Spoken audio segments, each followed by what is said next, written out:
జై శ్రీరామ్. శ్రీమాత్రే నమః. శ్రీ గురుభ్యో నమః. 2024 సంవత్సరం జూన్ మాసంలో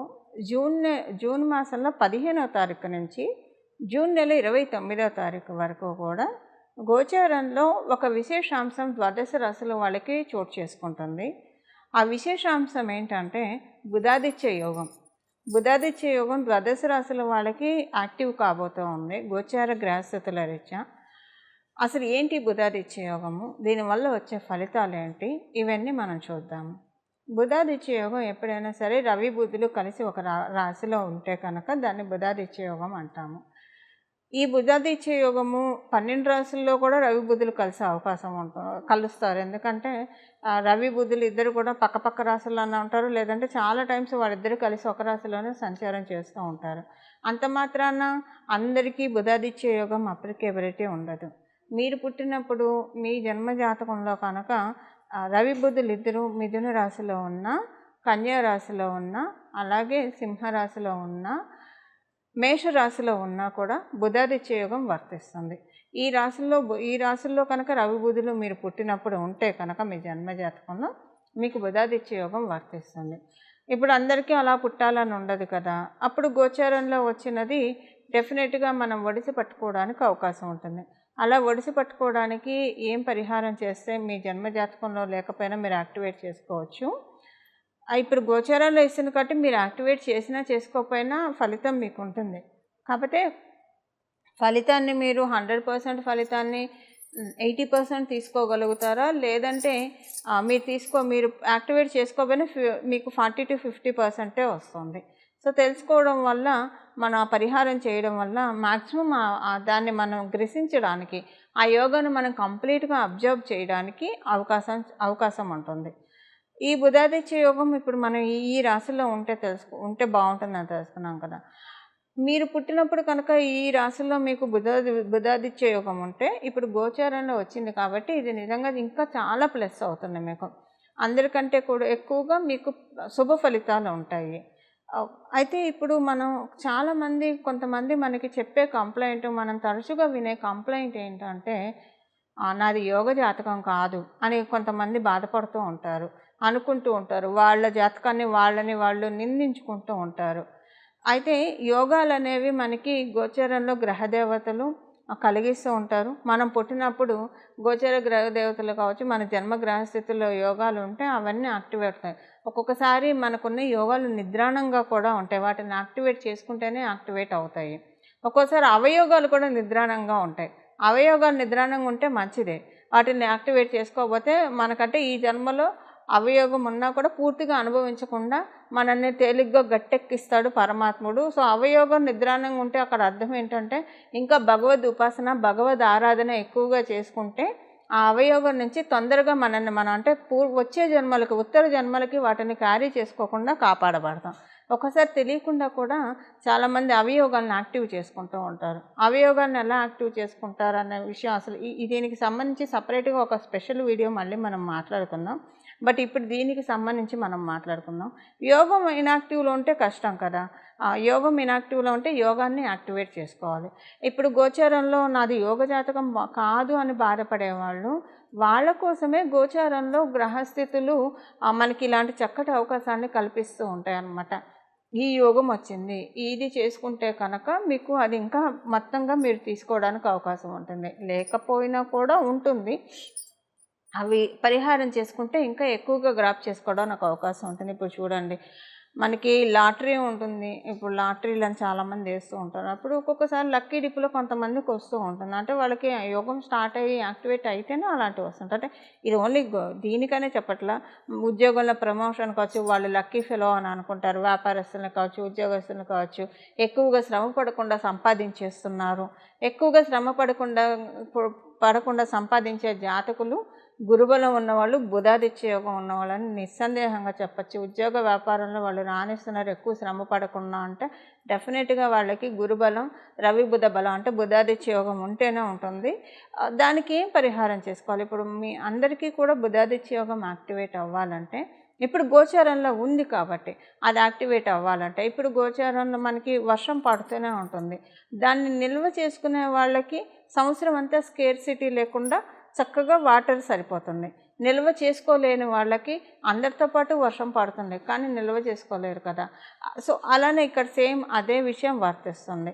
అలాగే ఇప్పుడు టీచరు ఒక క్లాసులో కావచ్చు, ఒక యూనివర్సిటీలో కావచ్చు, టీచర్ అందరికీ సమానంగా టీచ్ చేస్తుంది. కానీ యోగం బాగా ఉన్నవాళ్ళు ఎక్కువ పాయింట్స్ క్యాచప్ చేయగలుగుతారు. టీచర్ చెప్పిన దాంట్లో ఎక్కువ పాయింట్స్ వాళ్ళు ఎక్స్ట్రాక్ట్ చేయగలుగుతారు వాళ్ళ బ్రెయిన్ తోటి. కొంతమంది అసలు చెప్పింది కూడా క్యాచప్ చేయలేకపోతారు. కొంతమంది చెప్పినంత వరకే క్యాచప్ చేస్తారు. కొంతమంది ఎక్స్ట్రాక్ట్ చేసుకుంటారు, ఇంకా కొన్ని క్వశ్చన్స్ కూడా అడుగుతారు. సో ఇదంతా ఎవరికి జరుగుతుంది? జన్మజాతకంలో బాగా యోగం ఉన్న వాళ్ళకి. సో టీచర్ అందరికీ చెప్తుంది. అలాగే ప్రకృతి మనందరికీ యోగాన్ని ఇచ్చినా కూడా, అంటే గోచరంలో యోగాన్ని ఇస్తుంది. ఎవరికి ఎక్కువగా క్యాచప్ చేసుకోగలుగుతారు? వాళ్ళ జన్మజాతకంలో ఆల్రెడీ యోగంలో పుట్టిన వాళ్ళు ఎక్కువ క్యాచప్ చేసుకోగలుగుతారు ఈ గోచరంలో వచ్చిన యోగాన్ని కూడా. అలా కాకుండా అందరూ క్యాచప్ చేసుకునే విధంగా ఈ మనం ఇప్పుడు ఏం పరిహారం చేయాలో కూడా మనం ఒకసారి చూద్దాం. అసలు దీని ఫలితాలు ఎలా ఉంటాయి ద్వాదశ రాశుల వాళ్ళకి విడివిడిగా మనం తెలుసుకుందాము. ధనుసు రాశిలో పుట్టిన వాళ్ళకి వ్యాపారం ఎక్స్పాండ్ చేసుకోవడానికి బుధాదిత్య యోగం బ్లెస్సింగ్స్ని, వరాల జల్లుని కురిపిస్తూ ఉంది.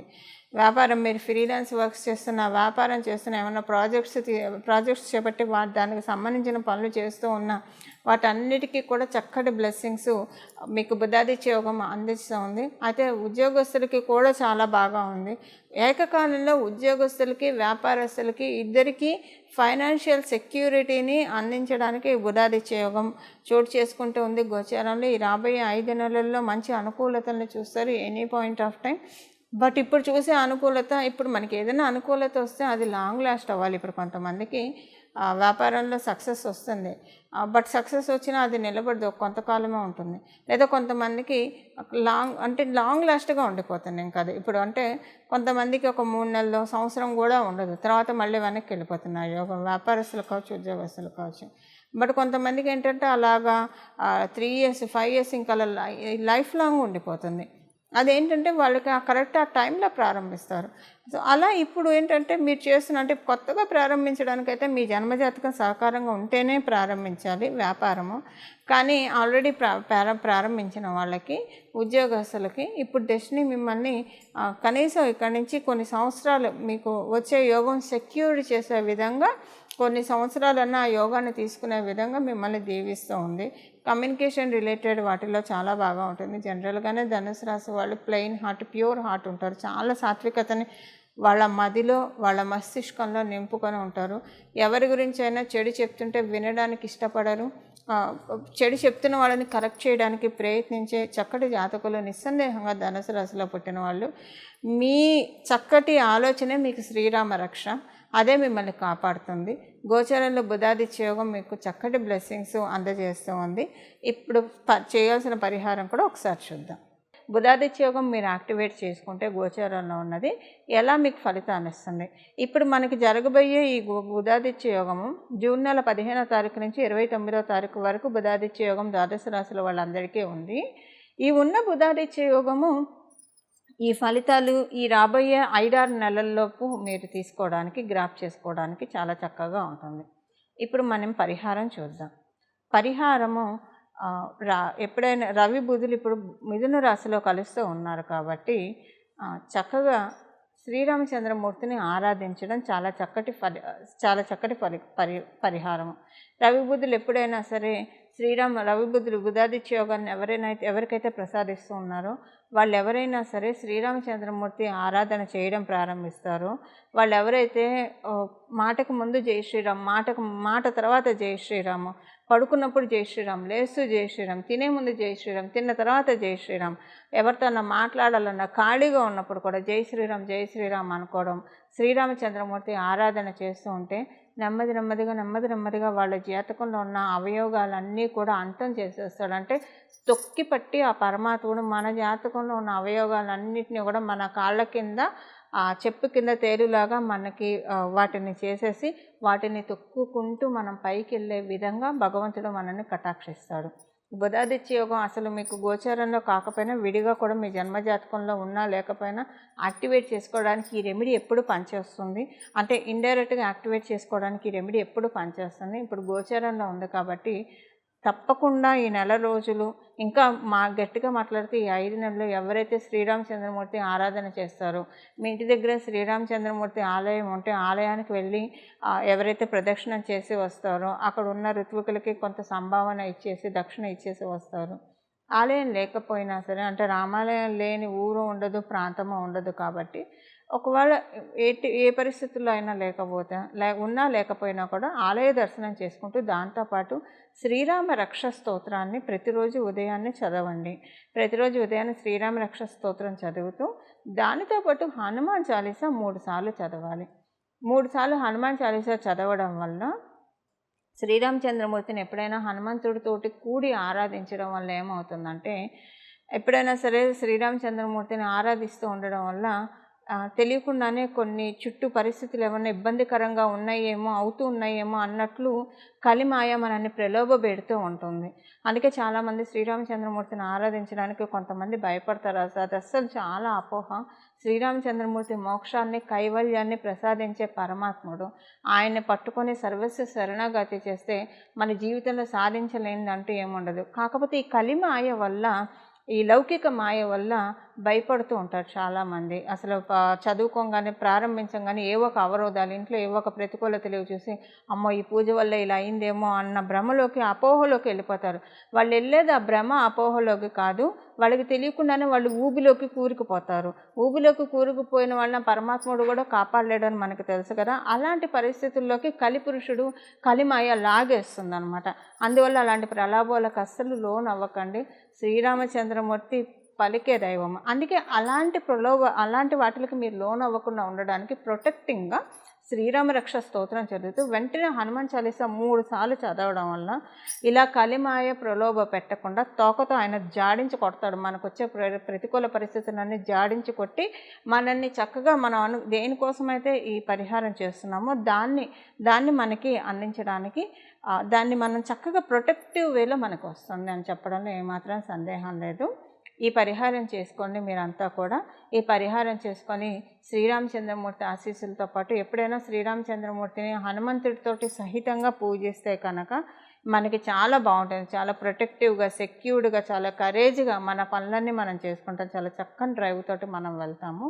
ఈ పరిహారం చేసుకొని బుధాదిత్య యోగాన్ని మీరందరూ కూడా యాక్టివేట్ చేసుకోవాలని, తద్వారా వచ్చే శుభ ఫలితాలని మీరందరూ అందుకోవాలని చెప్పి నేను కూడా మనస్ఫూర్తిగా శ్రీరామచంద్రమూర్తిని అలాగే హనుమంతుడిని ప్రార్థిస్తున్నా. దాంతోపాటు ఒక చిన్న మంత్రం కూడా మీరు ఈ 5 నెలలు స్మరించడానికి ప్రయత్నించండి. రక్షాస్తోత్రం, శ్రీరామ రక్షాస్తోత్రం, హనుమాన్ చాలీసాతో పాటు మీరు ఏం చేస్తూ ఉన్నా సరే, ఏ పని చేస్తున్నా ఈ నామాన్ని కూడా జపించుకోండి. ఈ 5 నెలలు విడవకుండా ఈ నామాన్ని భక్తి శ్రద్ధలతో జపించండి.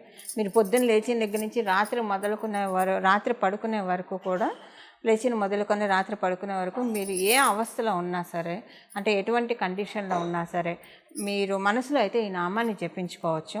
మీరు ఆడవాళ్ళైతే ఋతుక్రమంలో ఉన్నా, లేదా అశౌచంలో ఉన్నా, ఎలాంటి జాత శౌచంలో ఉన్నా, మృత శౌచంలో ఉన్నా, ఎలాంటి పరిస్థితుల్లో ఉన్నా ఈ నామాన్ని జపించుకోవచ్చు.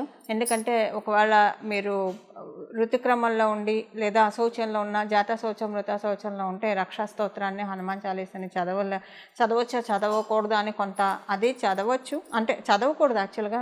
సో అలాంటి అనుమానం ఏమన్నా ఉన్నప్పుడు ఈ నామాన్ని చదవచ్చు. బట్ చదవగలిగిన రామరక్షా స్తోత్రాన్ని అలాగే హనుమాన్ చాలీసాని చదువుతూ ఇది కూడా చదువుకుంటే కనుక అద్భుతమైన ఫలితాలు ఉంటాయి. ఆ మంత్రాన్ని ఇప్పుడు మనం చూద్దాం. శ్రీరామ భక్తాయ హనుమతే నమః. శ్రీరామ భక్తాయ హనుమతే నమః. శ్రీరామ భక్తాయ హనుమతే నమః.